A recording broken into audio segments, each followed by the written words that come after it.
वेदों में बहुत सारे रहस्यों का खुलासा हुआ है।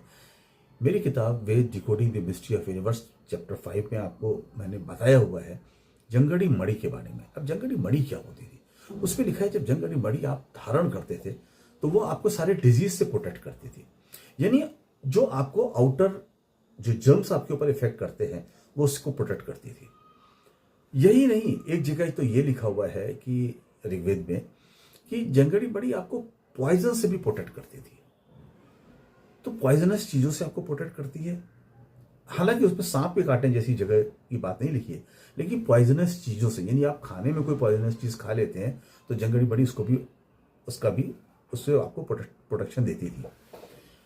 आजकल हमारे लोग जंगड़ी मणि के बारे में तो कुछ जानते नहीं है, सुना भी नहीं होगा। जब आप वेद को पढ़ेंगे तो आपको पता चलेगा कि ये भी कोई चीज थी, ये कोई पत्थर था या ये कोई वनस्पति थी। हालांकि उसको पढ़ने से ऐसा लगता है कि वो वनस्पति का कोई फल या कोई चीज थी जिसको धारण करने से ऐसा होता था। वेद तो सत्य है।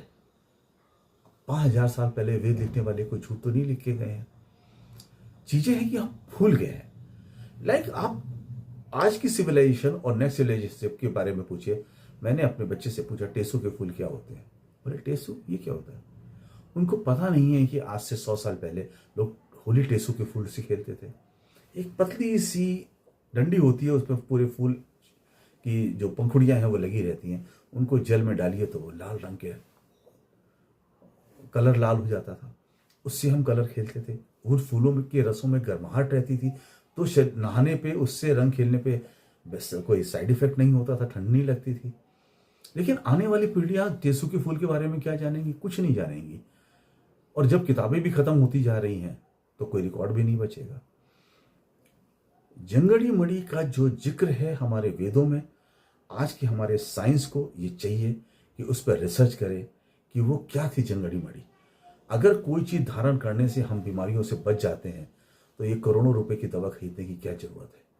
और दवा से तो आप शरीर को ठीक करते हो, आपको जो शरीर को तकलीफ होती है उसका क्या।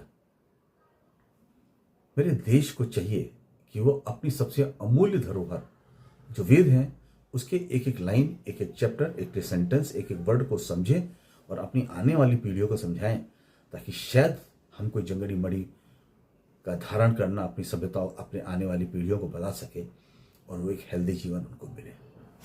Thank you.